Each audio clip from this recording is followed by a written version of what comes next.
আসসালামু আলাইকুম, জুম্মা মুবারক। আজকে হযরতপুর হাটে অবেলায়, আমরা তো শনিবার দিন হাট বসে, আজকে শুক্রবার দিন আসছি গরু দেখতে, হাই ব্যাপারের গরু দেখতে আসছি। একটু হাঁটান গরুটা, একটু হাঁটান। হাঁটাবো তো বটেই।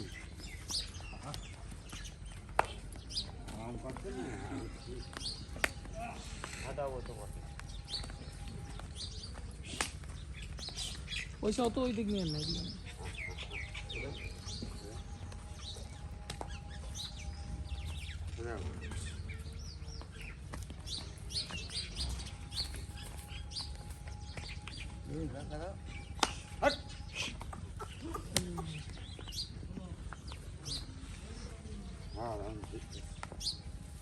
পাহাড়টা থেকে একটু সমস্যা নাকি, একটু কেমন না আস্তে ধীরে হাঁটে পুরো করে। আর না হ্যাঁ,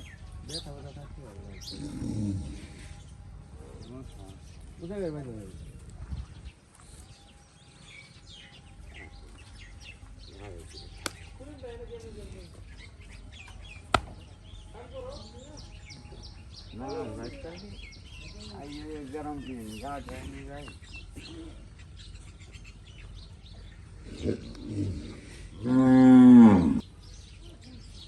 এটা কি কুষ্টিয়ার না গরু?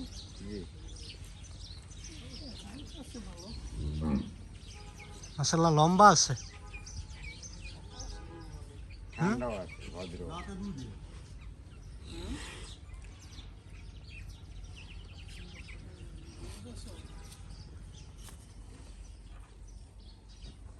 আসসালামু আলাইকুম সবাইকে, কি অবস্থা আপনাদের? আশা করি আপনারা সবাই ভালো আছেন, সুস্থ আছেন। আমরাও আলহামদুলিল্লাহ ভালো আছি, সুস্থ আছি। তো শুরুতেই আপনারা দেখতে পাচ্ছেন, আমি গত জুম্মার দিন হযরতপুর হাটে গেছিলাম হাই ব্যাপারীর কয়েকটা গরু দেখার জন্য। উনি আমারে ফোন দিছিল যে ভাই কয়েকটা বড় সাইজের গরু আনছি, একটু আয়সা দেখে যান। আমার আচ্ছা ঠিক আছে। ওইদিকে অন্য আরেকটা কাজেও বের হয়েছিলাম, তো বললাম যে ঠিক আছে তাহলে যাই, একটু হাটটাও ঘুরে যায়। আর কখনো তো শুক্রবার দিন হাটে যাই নাই, দেখি শুক্রবার দিন হাটটা কীরকম লাগে।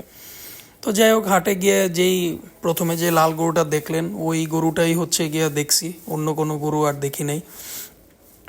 গরুটা মোটামুটি ভালোই ছিল, আমিও একটা দাম দিছিলাম, কিন্তু উনি অনেক অনেক হাই দাম চায়। এত আমার কাছে মনে হলো যে না, এত হাই দাম দিয়ে এই গরু নিয়ে আমার জন্য পোষাবে না। তো এই কারণে পরে বের হয়ে গেছি, ওখানে আর গরু দেখি নাই। তারপরে আমি আলমাস এগ্রোতে যাই, শাহিন শাহিন ব্যাপারী যে ওদের থেকে যে গরু আনছিলাম ওদের বাড়িতে যাই। ওখানেও ওদের সঙ্গে দেখা করতে গেছিলাম।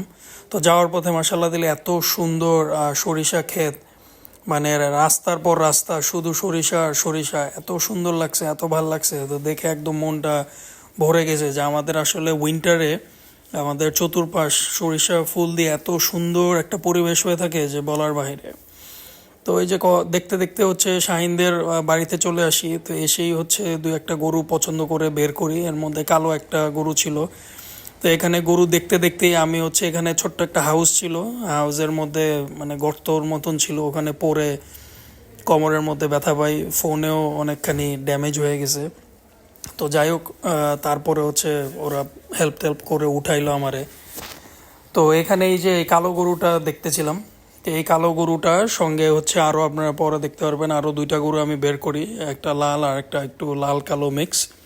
তো এই তিনটা গরুই মূলত ওই দিন আমি দেখছিলাম।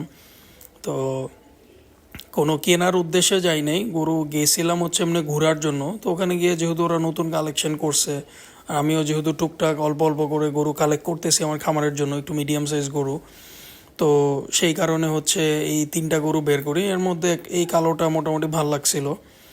তো এরপরে আপনাদের এই যে এখানে আরও একটা লাল গরু বের করি, আর ওই সাইড থেকে আরও একটা লাল আসে। সো মোট তিনটা গরু আমি বের করি। এর মধ্যে এই লালটা একদম সেই লেভেলের পাগলা ছিল, মানে উড়াধুরা লেভেলের পাগলা, মানে এটা কোনোভাবেই ধরে রাখা যায় না। একদম বের হয়ে তো খিচা দৌড়। তারপরে ওই দিকে গিয়ে অনেকখানি গিয়া গরুগুলারে পারাইছে, ওগুলা ভিডিও করতে পারি নাই, সরি ফর দ্যাট। সো এখানে হচ্ছে গিয়া এই গরুটা যখন বের করি গরুটা আসলেই মানে ঘরের ভিতরেই গরুটা অনেক সুন্দর লাগছে। গরুর গেট আপ, গরুর হাইট, লেন্থ সব কিছু মোটামুটি পারফেক্ট ছিল। সো এই কালোটা আর লালটা পেয়ার করে আমি এখানে দেখছিলাম, দামাদামিও করছিলাম। এটার সঙ্গে হচ্ছে আরও একটা গরু বের হবে। এই যে দেখেন কি লেভেলের পাগলা। তো কলকি বাবা তো মজা করে কইতেছিল যে ভাই এই গরু মাগনা দিল, এই গরু খামারে নিমু না, এটা আমি একলা কোনোভাবেই এটা ধরে রাখতে পারব না, এটা সেই লেভেলের পাগলা। পরে আমি হাসতেছিলাম, আমি আচ্ছা যা ঠিক আছে, এটা নিমু না, এটা বাদ। তো আপনারা কমেন্ট করে বললেন যে গরুটা কীরকম লাগছে আর এই জোড়াটা নিলে কীরকম হইতো। আমি তো একটা দাম দিয়ে আসছি, আমি আপনাদের সঙ্গে শেয়ার করব যে আমি হচ্ছে গরুগুলা কত দাম দিছি না দিছি, ওটা আমি আপনাদের সঙ্গে শেয়ার করব। সো আপনারা কমেন্ট করে বলতে পারবেন, আপনাদের মতামত জানাবেন যে আমার দামগুলা ঠিক ছিল কি না বা কীরকম হইলে এগুলো নেওয়া যেত। তো যাই হোক, এখানে আরও একটা গরু আসবে, এরপরে হচ্ছে আরও একটা লাল গরু বের করি। তো মূলত শাহিনদের সঙ্গে আমার মোটামুটি একটা ভালো একটা সম্পর্ক হয়ে গেছে, কারণ ওর থেকে অলরেডি আমি অনেকগুলা গরু নিছি হজরতপুর হাট থেকে। সো এই যে এখানে দেখেন আরেকটা গরু বের করছি। এই গরুটা একটু তুলনামূলক ছোট, একটু খাটো গরু, বাট গোল গরু। তা আমার কাছে পার্সোনালি আবার গোল গরু খুবই পছন্দ আমার। একদম পা খাটো থাকবে, একদম ফুটবলের মতো গোল থাকে, এই গরুগুলো আমার কাছে খুব ভাল লাগে। আমি জানি না আপনাদের কাছে কেউ কোন সাইজের গরু বা কীরকম গরু ভাল লাগে, বাট আমার কাছে হচ্ছে পার্সোনালি একটু পা খাটো, একটু হাইট কম, একটু গোলগাল গরু ভাল লাগে, একটু কুচ থাকবে, এই গরুগুলো ভাল লাগে। সো যাই হোক, এখানে এই তিনটা গরু নামাইছিলাম আর তিনটা গরুই দেখছিলাম। তো এই তিনটা গরু হচ্ছে আমি অ্যাভারেজে হচ্ছে লটে হচ্ছে গিয়া 2 লাখ টাকার মতো দাম দিছিলাম। তো পরে হচ্ছে ওরা আর একটু বেশি অফার, মানে ওরা আর একটু বেশি চাচ্ছিল, 2,15,000 2,20,000 মতন হচ্ছে গিয়া দাম চাইতেছিল। যাই হোক, পরে আমি আর নেই, আমি যেহেতু ওখানে ঘোরার জন্য গেছি, তো গরু পছন্দ হয়েছে, আমিও দাম দিয়ে চলে আসছি। আমি আর খুব বেশি বার্গেন করি নাই, আর নেওয়ারও খুব একটা আগ্রহ ছিল না, যেই কারণে আমি একটা কাছাকাছি দাম বলে চলে আসছি। তো ওই দিন মানে এত ঠান্ডা ছিল, এত ঠান্ডা ছিল একদম বলার বাইরে, এই যে আমার হাত মানে আমি ফিল করতে পারতেছিলাম না যে এত ঠান্ডা লাগতেছিল, হাত মুট করতে পারতেছিলাম না, যে হাত একদম পুরা শরীর একদম পুরা জমে যাইতেছিল।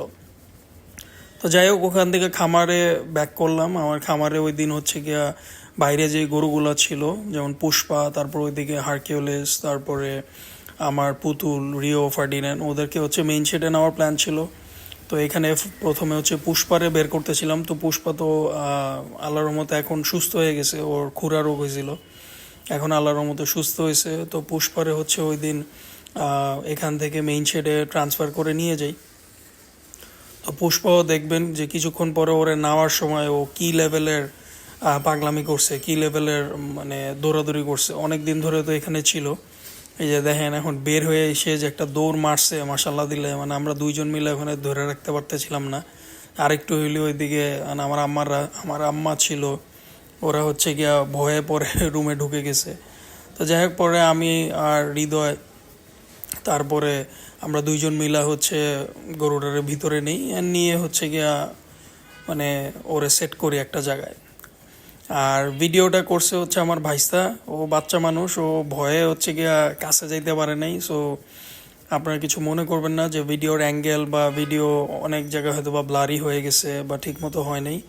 সো কিছু মনে করবেন না, এটা আমার ছোট ভাইস্তা ভিডিও করছে, ওর কাছে দিয়ে রাখছিলাম। ওই বেচারা তো ভয়ে কাছেই যাইতে পারে না, তাও হচ্ছে গিয়া মাসাল্লাহ দিলে ভালো ভিডিওই করছে, একটু একটু করে জুম করে করে সুন্দরভাবে ভিডিও করছে।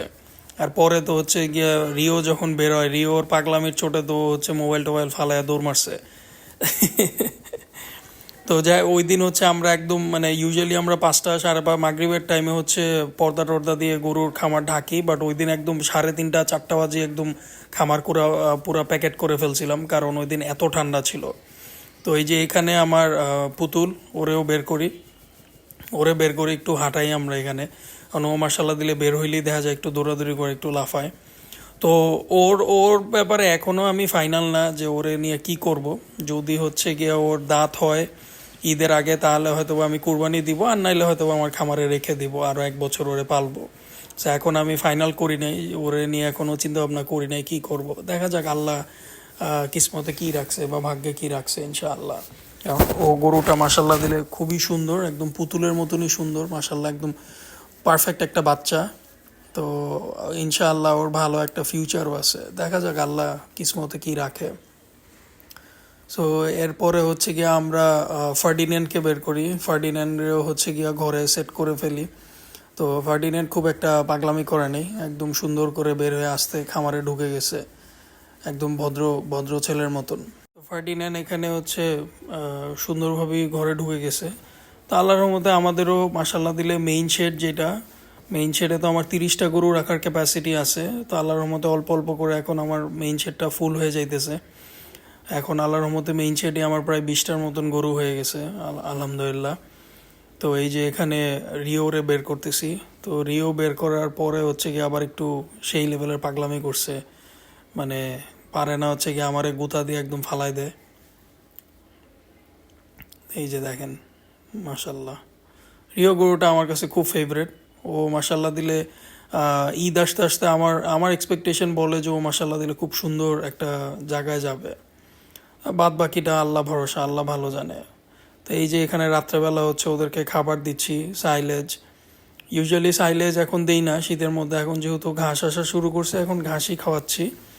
আর ফাঁকে যদি ভালো সাইলেজ পাই কমের মধ্যে, কারণ সাইলেজের এখন অনেক দাম, আবার অনেক জায়গায় এখন একটু দামটা একটু কমে আসতেছে। সো ভালো কোয়ালিটির সাইলেজ যদি আবার একটু কমের মধ্যে পাই তখন হচ্ছে আবার সাইলেজ আনবো। তো যাই হোক, আপনারা সবাই আমাদের জন্য দোয়া করবেন, আমাদের খামারের জন্য দোয়া করবেন। আজকে চলে যাচ্ছি, নতুন আরেকটা ভিডিওতে দেখা হবে। আল্লাহ হাফেজ।